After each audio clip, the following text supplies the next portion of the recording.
भर में लोगों से कहना चाहता हूं, कम मेक इन इंडिया।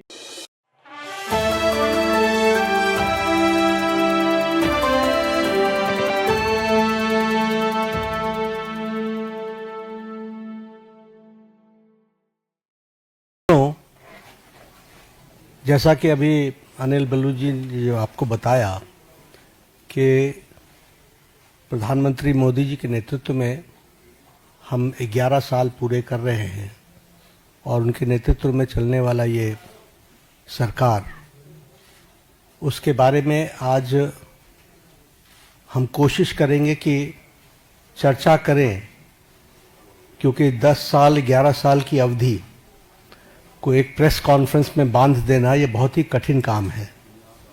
लेकिन फिर भी जो विकसित भारत और विकसित भारत में अमृतकाल और अमृतकाल के लिए जो सेवा, सुशासन और गरीब कल्याण, इस पे जो समर्पित 11 साल प्रधानमंत्री मोदी जी के नेतृत्व में कार्य हुआ है, वह स्वर्ण अक्षरों में लिखे जाने वाला कार्य हुआ है। It should be written in golden words, in golden letters, क्योंकि जो काम हुआ है वह अकल्पनीय और अद्वितीय, और इस बात को हमको ध्यान में रखना चाहिए कि किस तरीके से प्रधानमंत्री मोदी जी ने देश की राजनीति की संस्कृति, पॉलिटिकल कल्चर, देश के राजनीतिक संस्कृति, पॉलिटिकल कल्चर को उन्होंने परिवर्तित किया है। देश 11 साल पहले तुष्टीकरण पर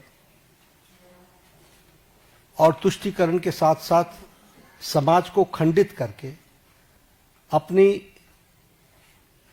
कुर्सी को सेव करना, यह एक राजनीतिक संस्कृति का तरीका बन गया था। लेकिन प्रधानमंत्री मोदी जी के आने के बाद जब मैं कहता हूं कि he change the political culture of the country, तो politics of performance, responsive government, responsible government, एक जिम्मेवार सरकार, एक जवाबदेह सरकार, और इसके साथ साथ हम ये कहेंगे कि पॉलिटिक्स ऑफ रिपोर्ट कार्ड, यानी हम अकाउंटेबल गवर्नमेंट, जो हम काम कर रहे हैं उसको हम जनता के सामने अकाउंट करते हुए चीजों को रखें। ये नई संस्कृति पैदा हुई, और इसलिए मैं बड़े गर्व के साथ ये कह सकता हूं कि पिछले 11 साल में मोदी जी के नेतृत्व में चलने वाली सरकार ने भारत की राजनीति की संस्कृति को बदलकर न्यू नॉर्मल, न्यू ऑर्डर को स्थापित किया है। और यह सरकार एक असरदार सरकार है, इफेक्टिव गवर्नमेंट। यह सरकार दमदार सरकार है, और यह सरकार मजबूत फैसले लेने वाली सरकार है, आर्थिक अनुशासन लाने वाली सरकार है। पिछले 11 वर्षों में जो आर्थिक अनुशासन लाया गया, उसके लिए जो बोल्ड डिसीजंस लिए गए और उस समय जनता को साथ लेकर के किए गए, ये सारी बखूबियां हमको समझने की आवश्यकता है। ये जैसा मैंने कहा कि रिस्पॉन्सिबल सरकार है, रिस्पॉन्सिव सरकार है, पीपल लेड गवर्नमेंट, जनता को साथ लेकर के चलने वाली सरकार, और पीपल्स पार्टिसिपेशन, इसको भी हमने बखूबी देखा है।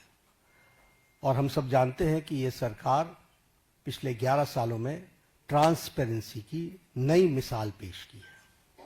इट्स ए ट्रांसपेरेंट गवर्नमेंट, और यह फ्यूचरिस्टिक गवर्नमेंट है।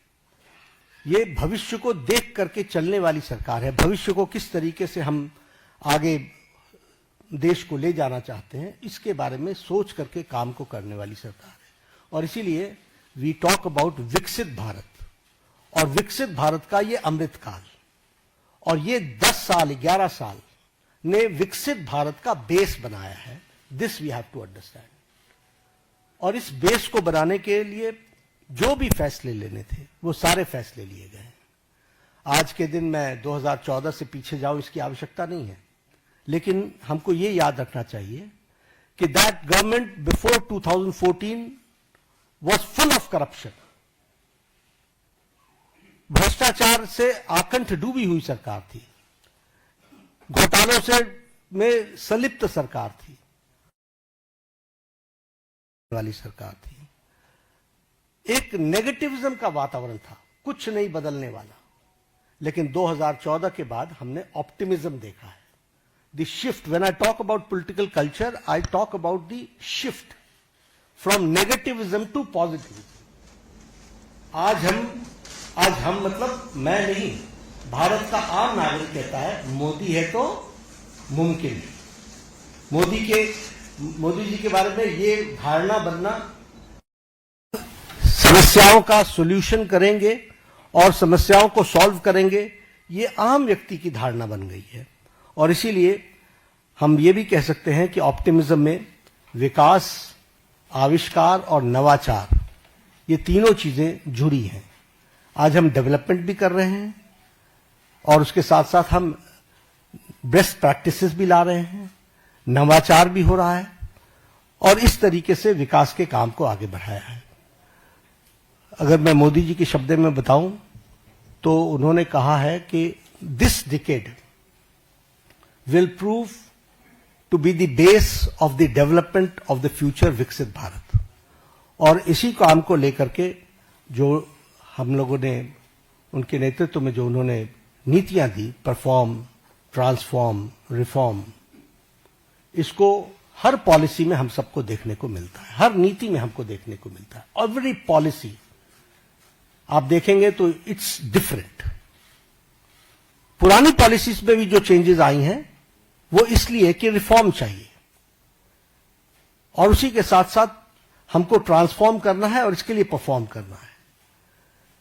और एक बेसिक प्रिंसिपल पिछले 11 वर्षों में हम लोगों ने अडॉप्ट किया और ये मोदी जी की ही सोच रही है, सबका साथ, सबका विकास, सबका विश्वास, सबका प्रयास।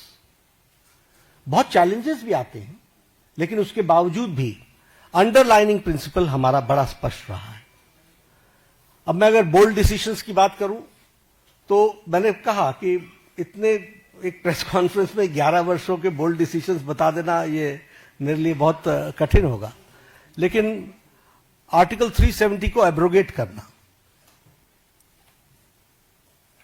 पॉलिटिकल नैरेटिव बन चुका था कि दिस इज नॉट पॉसिबल, देश मान चुका था कि दिस इज नॉट पॉसिबल, और वो आर्टिकल 370 धाराशाही हुआ और एब्रोगेट हुआ, वो हम सबको पता है। और आप ही सोचिए, जम्मू, आप ही लोग कहते थे, सब लोग, लोकसभा में टर्नआउट 58.46% रहा और विधानसभा J&K के इलेक्शन में टर्नआउट वाज 63%।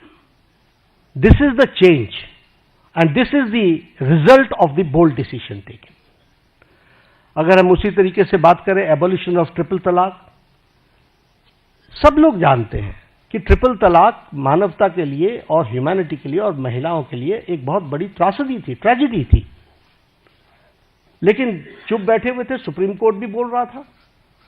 लेकिन ये बोल्ड डिसीजन लेना और ट्रिपल तलाक को समाप्त करना, जबकि इस्लामिक कंट्रीज में और हमारे नेबरिंग कंट्रीज में कहीं भी ट्रिपल तलाक नहीं है। Bangladesh, Pakistan, Afghanistan, Syria, Iran, Iraq, Malaysia सब डोमिनेटेड मुस्लिम देश रहे हैं और इस्लामिक देश रहे हैं, लेकिन यहां भी ट्रिपल तलाक नहीं था और हमारे यहां ट्रिपल तलाक चल रहा था। एक बोल्ड डिसीजन लिया गया। उसी तरीके से enactment of the new Waqf act हम लोग डिस्कशन कर रहे हैं। वी नो किस तरीके से एक नैरेटिव बनाने का प्रयास हुआ, लेकिन in the interest of the nation, देश के इंटरेस्ट में और उस कम्युनिटी के इंटरेस्ट में वक्फ बोर्ड बनाने की न्यू एनैक्टमेंट की आवश्यकता थी, वो बोल्ड डिसीजन लिया गया। उसी तरीके से सिटीजन्स अमेंडमेंट एक्ट, उसी तरीके से डीमोनेटाइजेशन, उसी तरीके से मोर देन 3 डिकेड्स हम विमेन रिजर्वेशन की तरफ नहीं बढ़ पाए, लेकिन 33% विमेन रिजर्वेशन देने का काम प्रधानमंत्री मोदी जी के नेतृत्व में हुआ। और उसी तरीके से अगर हम देखें इकोनॉमिक डिसिप्लिन के लिए, इकोनॉमिक डिसीजन में भी बहुत गहरी सोच के साथ जो आर्थिक जगत को बहुत तीव्र गति से आगे खड़ा कर सके, इसके लिए निर्णय लिए गए। प्रेजेंटेशन ऑफ बजट का एडवांसमेंट, हम अभी भी ब्रिटिश की दुनिया में जी रहे थे, ब्रिटिश काल में जी रहे थे, उसको एडवांस करना, उसके साथ साथ प्लान और नॉन प्लान एक्सपेंडिचर को अलग अलग जो डिस्टिंक्शन था उसको समाप्त करना, ताकि हम बेटर किटी का उपयोग कर सकें। हमारे अश्विनी जी बैठे हुए हैं, रेल बजट को एसिमिलेट करना और भारत की आर्थिक जगत को एक साथ कैसे देश के लिए डेवलप किया जा सकता है उसको करना।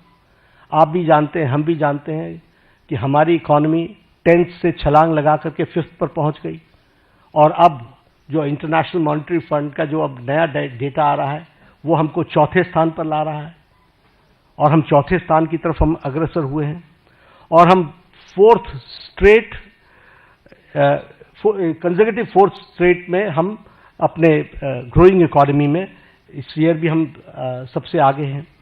और उसी तरीके से हम देखें फास्टेस्ट ग्रोइंग इकोनॉमी के रूप में हमारा 4था साल लगातार चल रहा है।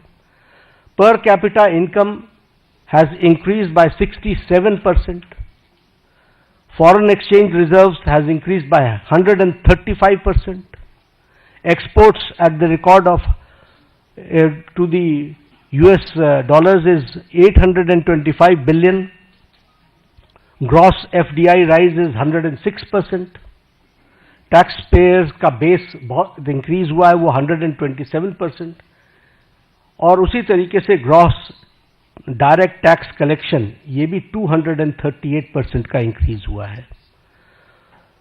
अगर एजेंसीज की बात करें तो bright spot international monetary fund Bharat की इकॉनमी को IMF बोलता है, वर्ल्ड बैंक हमारे को fastest growing economy, major economy in the world कहता है, और वर्ल्ड इकोनॉमिक फोरम हमको वो कहता है कि India is all set for as a primary engine of the global economic growth in 2025 and 26।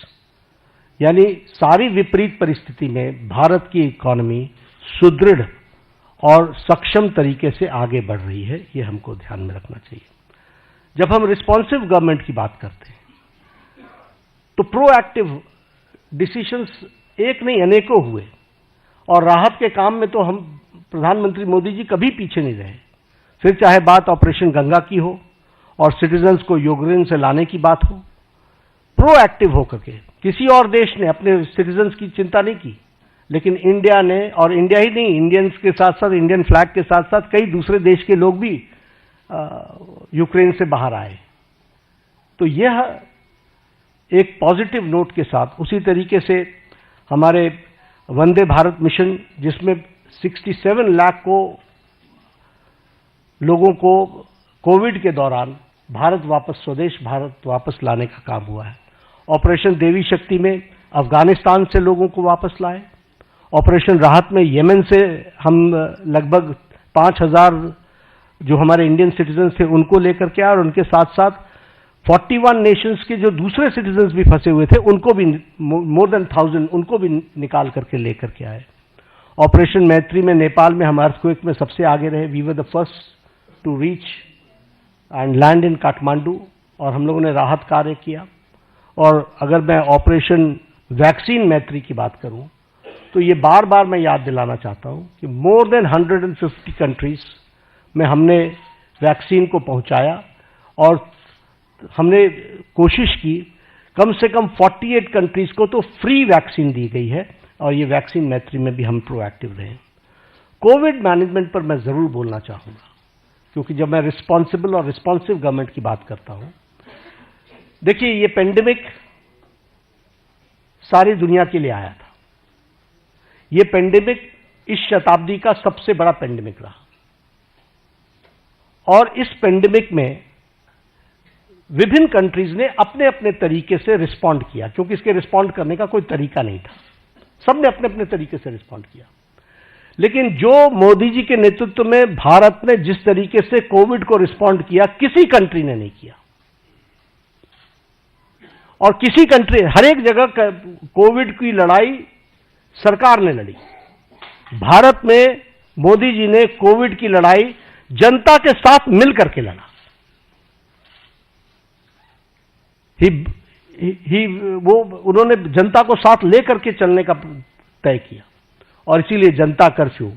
दूसरे देशों में लॉकडाउन के खिलाफ आंदोलन हो गए, वैक्सीनेशन न लेने के आंदोलन चले, लेकिन भारत अकेला देश है जिसने 220 crore double dose free of cost लगा करके world's largest and the fastest vaccination program हुआ है। तो आप बताइए कि ये रिस्पॉन्सिबिलिटी और रिस्पॉन्सिव सरकार का किस तरीके से उसको पूरा करने का प्रयास हुआ है, ये मैं कोविड के बारे में जरूर बताना चाहूंगा। पिछले दशक में हमने समाज के सभी वर्गों की चिंता की है, फिर चाहे वो हमारे शेड्यूल कास्ट भाई हैं, फिर चाहे वो हमारे ओबीसी भाई हैं, फिर चाहे वो हमारे ट्राइबल भाई हैं, सबकी हमने चिंता की है। उनके लिए हर एक के लिए अलग अलग नीतियां, अलग अलग कार्यक्रम, स्कॉलरशिप्स इस तरीके से देने का काम भारत सरकार ने किया है। अब यहां पर मैं स्कीम्स गिनाना शुरू करूंगा तो एक घड़ी लग जाएगी, लेकिन all schemes dedicated to SC, ST और हमारे ओबीसी भाई, इनके लिए चिंता की गई। उसी तरीके से महिलाओं के लिए विशेष करके ध्यान देकर के विमेन लेड गवर्नमेंट, विमेन को आगे रख करके बढ़ाने का काम करना, यह काम भी हमारी सरकार ने बखूबी किया है। और जब हम ये विमेन की बात करते हैं, फिर हेल्थ के सेक्टर में आप ले लीजिए, right from conception to delivery, फिर डिलीवरी के बाद vaccination, all programs have been taken by government of India, all programs. उसी तरीके से मैटरनिटी लीव, उसको 12 से 26 वीक्स तक बढ़ाना विथ सैलरी, विथ पेमेंट, और उसके साथ साथ बच्चे पैदा होने पर उनको मातृवंदना में योजना के साथ फाइनेंशियली सपोर्ट करना, ये सारी चीजें बताती है। और उसी तरीके से अगर हम देखें तो महिलाओं को, फिर चाहे आपने देखा इसरो में भी जब तस्वीर आई, जब चंद्रयान पे उतरा था, तो सबसे ज्यादा आपको वहां पर साइंटिस्ट महिलाएं दिखी थी। अगर आप देखें तो पायलट्स बनाने से लेकर के, आर्मी में कमीशन देने से लेकर के, एनडीए में भर्ती से लेकर के, अभी एनडीए से भी पास आउट हो गए हमारे गर्ल स्टूडेंट्स, गर्ल कैडेट्स, सैनिक स्कूल में ऑल 73-76 हमारे जो सैनिक स्कूल्स हैं, 73 सैनिक स्कूल्स, उसमें उनको एडमिशन मिलना। इसके साथ साथ लखपति दीदी, और लखपति दीदी के साथ साथ हमारे सेल्फ हेल्प ग्रुप्स को प्रमोट करना। तो समाज के जो वर्ग जिनको थ्रस्ट देना चाहिए था, वो थ्रस्ट देने का काम 11 साल में हुआ है। एससी, एसटी, ओबीसी और हमारे महिला वर्ग को की मेन स्ट्रीमिंग करने का काम हुआ है। स्कीम्स के बारे में अगर मैं बात जैसे बार बार कर रहा हूं कि it will be very difficult for me कि मैं उनके आंकड़े रखने लगूं और स्कीम्स को रखने लगूं तो बड़ा लंबा समय चला जाएगा। जब मैं अकाउंटेबल गवर्नमेंट की बात करता हूं तो हमने अपनी रिस्पॉन्सिबिलिटी प्रधानमंत्री मोदी जी ने ली, गरीब कल्याण। अब ये गरीब कल्याण स्लोगन नहीं था, 70 साल से गरीबी हटाओ का नारा लेकर के हम नहीं चले रहे, हमने गरीब कल्याण करके दिखाया है। और आंकड़े इस बात के सबूत है कि 25 करोड़ लोग आज गरीबी की रेखा से बाहर आ चुके हैं। और ये मेरे आंकड़े नहीं हैं, ये आंकड़े नीति आयोग के हैं, ये आंकड़े इंटरनेशनल फोरम्स के, इकोनॉमिक फोरम्स के हैं। और उसी तरीके से extreme poverty has dropped by 80% decline. प्रधानमंत्री अन्न योजना, 80 करोड़ जनता को 5 किलो गेहूं या चावल देना, ये कोई छोटी घटना नहीं है। आवास योजना, आवास योजना में 4 करोड़ घरों को, आप ही जब अपने ट्रैवल करते थे गांव में तो आपको खपड़ैल के मकान दिखते थे, फूस के मकान दिखते थे, आज आपको पक्के घर दिख रहे हैं। जिस सड़क पर आप चलते थे वो हाईवे में, कभी आप हाईवे पर होते थे, कभी हाईवे से नीचे होते थे, अगर आपको उन दिनों की याद हो। आज आप जिस हाईवे पर चलते हो आपको खुद ही ध्यान में लेना पड़ता है कि अगर डाइवर्जन लेना है तो स्पीड इतनी है कि 2 किलोमीटर पहले से ध्यान में लेना पड़ता है कि I have to go left. ये आज हाईवे की स्थिति बन गई है।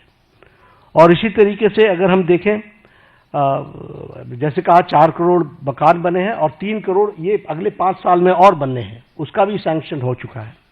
उसी तरीके से उज्ज्वला योजना 100% इलेक्ट्रिफिकेशन और 100% इलेक्ट्रिफिकेशन के साथ साथ जल जीवन मिशन, और जल जीवन मिशन में 364%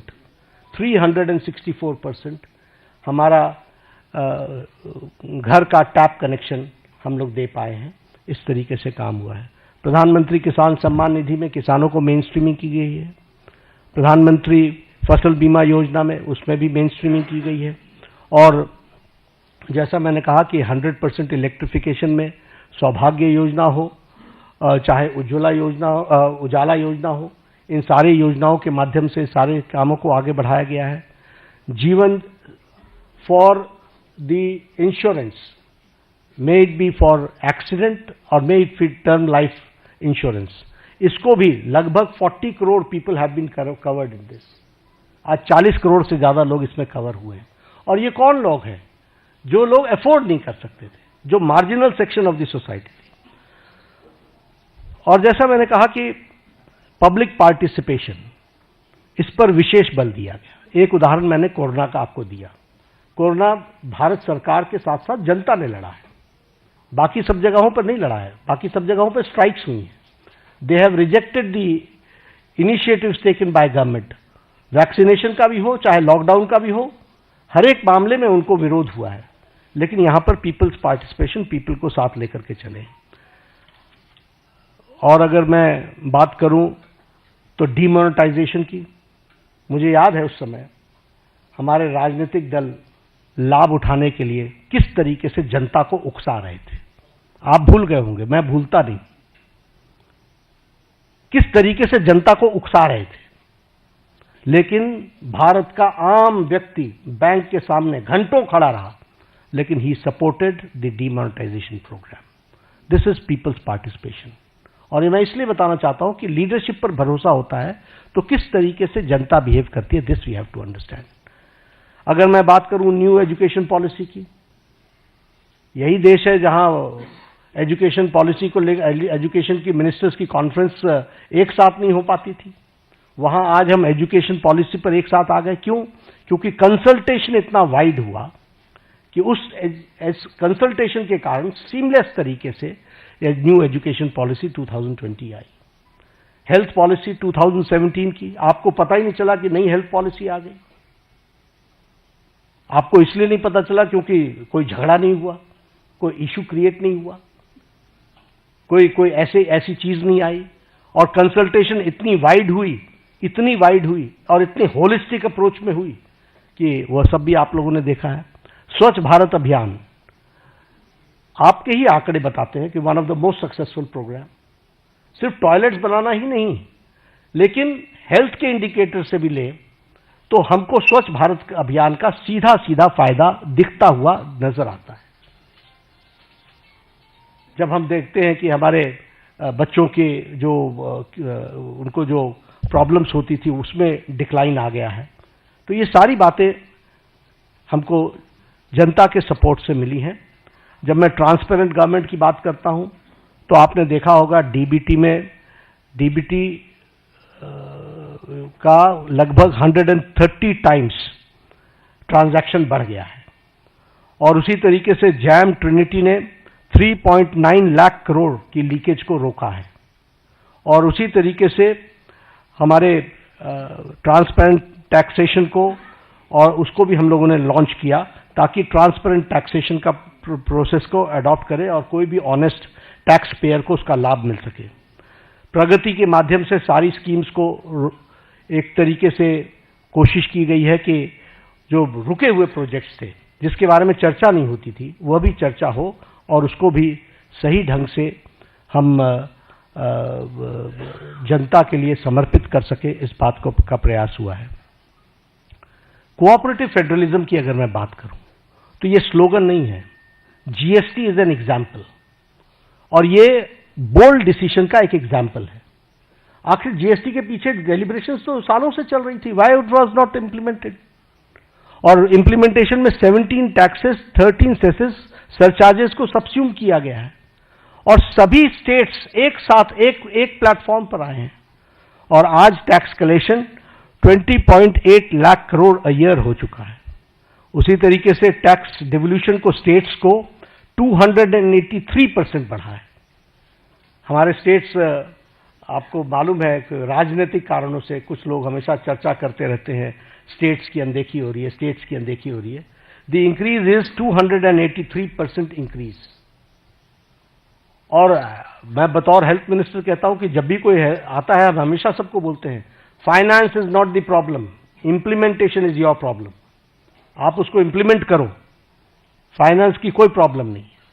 और ये इसको हम करके दिखा रहे हैं।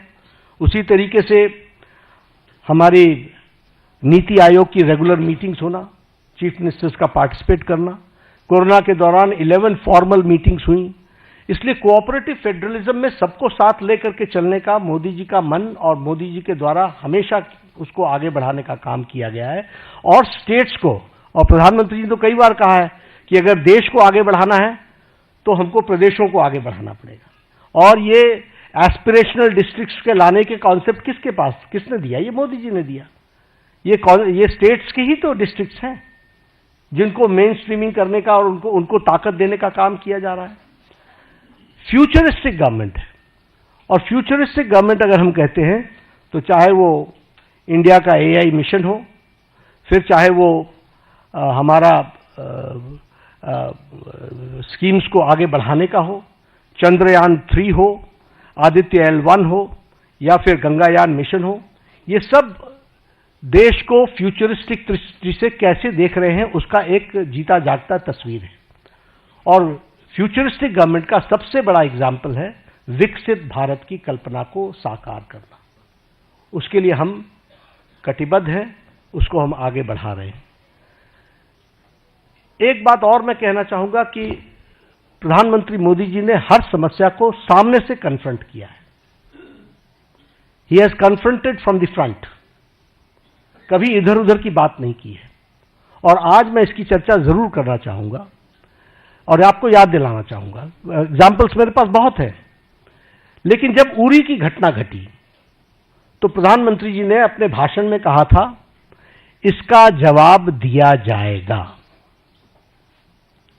For the first time a prime minister ने अपने दुश्मन को सीधा सीधा संकेत किया। यह पहली बार किसी प्रधानमंत्री ने किया।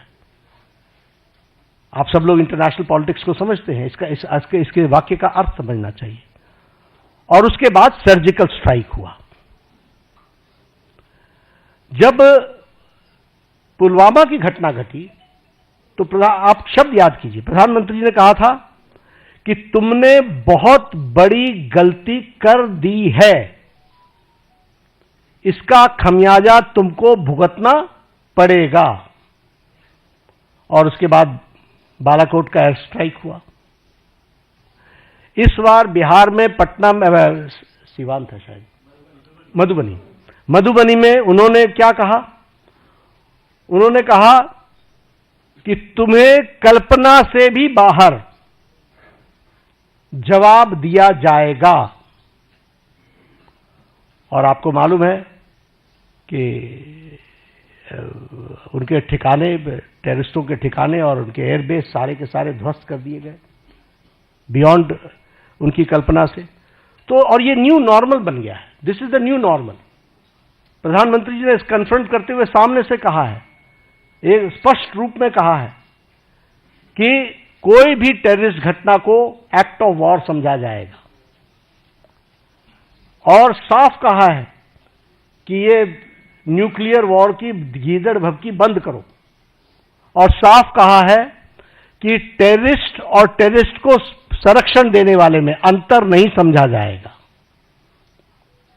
तो हमें समझना चाहिए कि हम, चाहे वो कोरोना की घटना हो, चाहे वो टेररिज्म की घटना हो, किसी भी घटना को कन्फ्रंट इस सरकार ने पिछले 11 सालों में सामने से किया है और उसका मुंहतोड़ जवाब दिया है। अगर मैं लेफ्ट विंग टेररिज्म की लेफ्ट विंग एक्सट्रीमिज्म की बात करूं, नक्सलाइट्स की बात करूं, मैं 6 साल छत्तीसगढ़ का प्रभारी रहा हूं। मैंने कोंटा, सुकमा, बीजापुर, नारायणपुर, दंतेवाड़ा, ये सारे डिस्ट्रिक्ट्स घूमे हुए हैं, अच्छे तरीके से नाइट स्टे किया है। मुझे मालूम है कि नक्सलाइट प्रोन एरिया की हालत क्या होती है, लेकिन आपको जानकर के खुशी होगी कि affected districts have declined from 126 to 18 districts, और सारे top left wing extremist leaders eliminate हो चुके हैं, और हमारा रिडक्शन ऑफ वायलेंस 53% है। जो फेटलिटीज सिक्योरिटी फोर्सेस की होती थी उसका रिडक्शन 72% है, और रिडक्शन ऑफ डेथ 70% है। तो लगभग हम उसको समाप्त करने की ओर आगे बढ़ चुके हैं। एक समय था कि एक डिफेंस मिनिस्टर ये कहते थे कि हम बॉर्डर के रोड्स इसलिए नहीं बनाते हैं ताकि दुश्मनों को आने का मौका न मिले, और आज बॉर्डर रोड्स में 8,000 किलोमीटर्स के बॉर्डर रोड्स और ब्रिजेस के बनाने का काम, और उसको भी परमानेंट ब्रिजेस बनाने का काम लगभग 400 बने हैं। अटल टनल की बात करें, अगर सेला टनल की बात करें, या श्रीकुंडला टनल की बात करें, ये मेजर ब्रिजेस हैं जो हमारे को सिक्योरिटी के एंगल से बहुत महत्वपूर्ण है और जो देश की सिक्योरिटी के लिए काम कर रहे हैं। इंफ्रास्ट्रक्चर की बात अगर मैं करूं, रोड्स, एयरवेज, रेलवेज, ब्रिजेस, तो बड़ी लंबी फहरिस्त है उसकी, जो उस पर चर्चा करेंगे। लेकिन हाँ, चेनाब की चर्चा मैं जरूर करना चाहूंगा कि नरसिम्हा राव जी के टाइम पर शिलान्यास रखा गया था। देखिए गवर्नमेंट के एक्शन को, नरसिम्हा राव जी के टाइम पर 1995 में रखा गया था, और इसको अटल जी ने project of national importance declare किया, और पूरा करने का काम प्रधानमंत्री मोदी जी ने 6 जून को, अभी 3 दिन पहले, उसको पूरा किया। वो भी हमको ध्यान में रखना चाहिए। तो इसलिए समस्याओं को टालते रहना, ये इस सरकार की न रीति रही न नीति रही।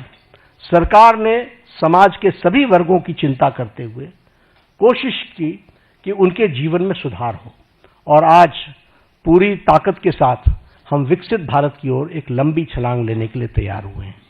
पिछले 11 वर्षों में मैंने पहले कहा कि अनइमेजिनेबल, जो किसी ने कल्पना नहीं की थी, वो काम हुए हैं, और इसके साथ साथ पिछले 11 साल में देश को एक विकसित भारत की तरफ ले जाने में और समाज के सभी वर्गों को साथ लेकर के चल करके आगे बढ़ने में प्रधानमंत्री मोदी जी का नेतृत्व सफल रहा है।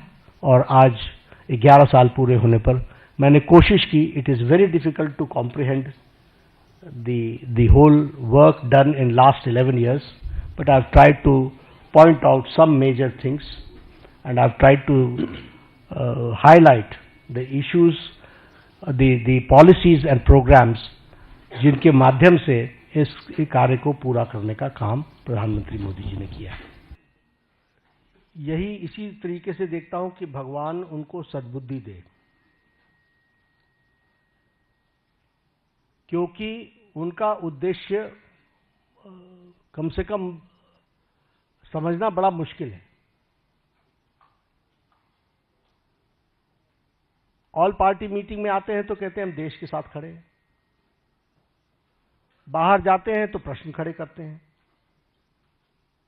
और प्रश्न भी वो खड़े करते हैं जो बेबुनियाद है। इसलिए इस तरीके का नैरेटिव बनाने का काम, मैं सिर्फ यही कह सकता हूं कि एक गैर जिम्मेदाराना विपक्ष की भूमिका वो अदा कर रहे हैं। रामनारायण श्रीवास्तव।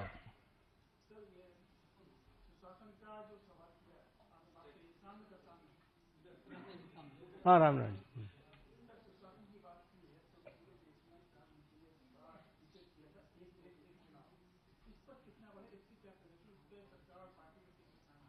देखिए, पार्टी सक्रिय है और पार्टी एक्टिवेटेड है।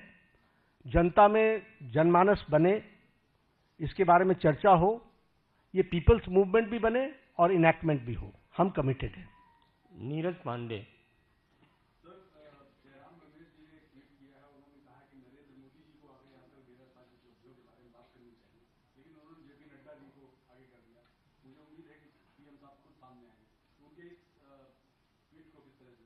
नहीं, मैंने यही कहा ना कि उनको आप उनको देखिए, उनकी सारी लीडरशिप को देखिए, चाहे जयराम रमेश जी भी मूल इशू पर कभी भी चर्चा नहीं करते। राष्ट्रीय अध्यक्ष आकर के प्रेस कॉन्फ्रेंस कर रहा है, ये गलत है क्या? सरकार के 11 साल पूरे हो रहे हैं और 11 साल पूरे होने पर पार्टी का जिस पार्टी का नेतृत्व है उसका अगर राष्ट्रीय अध्यक्ष एड्रेस करता है तो प्रॉब्लम क्या है? और जितना प्रधानमंत्री जी जनता से कन्वर्स करते हैं उतना तो शायद जयराम जी अपनी जिंदगी में किसी से बातचीत नहीं की होगी। Akhilesh Singh, times of India. चुनाव आयोग के बारे में भी सवाल बार बार उठाया जा रहा है, उसके बारे में सब नहीं, देखिए, मैंने फिर कहा कि शब्द ही गैर जिम्मेदाराना है। आप हिमाचल जीत लेते हो, कर्नाटक जीत लेते हो, तब आपको कोई तकलीफ नहीं होती। आप जब चुनाव हार जाते हो तो ये तो बचपन में सुना था ना कि जब जीतने लगो तो हम बहुत अच्छे क्रिकेटर और हारने लगो तो अंपायर गलत है। तो ये कोई तरीका थोड़ी ना है, सोचने का भी कोई तरीका नहीं है। और मैं सच बताता हूं, I am very serious about it. आप देखिए, उन्होंने 4 बार प्रेस कॉन्फ्रेंस किया, चारों में चारों अलग अलग आंकड़े हैं। इतने वोट जुड़ गए, इतने वोट जुड़ गए, हर बार आंकड़े अलग अलग हैं। तो जो इतने कैजुअल अप्रोच के साथ इतनी बड़ी संस्था को अटैक करते हो, कांग्रेस पार्टी को सोचना चाहिए कि उनका नेतृत्व कैसा है, क्या कर रहा है, क्या सोच रहा है, उसके बारे में वो सोचे। बिल्कुल जुड़ा हुआ नाम है। तो मैं तो इतना ही कहूंगा कि मैं ऑपोजिशन में रहा हूं। ऑपोजिशन को किस तरीके से सरकार में आना होता है, इसके तरीके अलग होते हैं। Akhilesh Sharma, India, NDTV.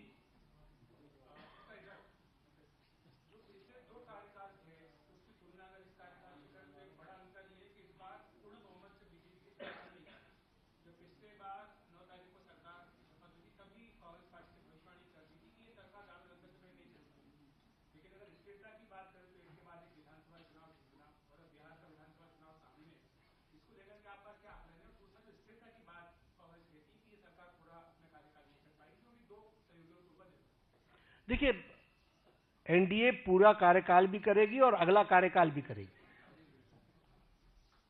आप उस पर चिंता ना करें। दिक्कत यह है कि जिन लोगों को तकलीफ है वो तो हमेशा इस तरीके की बातचीत करते रहेंगे। उनको कोई देश आगे बढ़े, राष्ट्र आगे बढ़े, इसकी कितनी चिंता है ये प्रश्नवाचक चिन्ह है। लेकिन इसकी चिंता है कि मेरी पार्टी कैसे आए, हम कैसे आए। तो ये उनका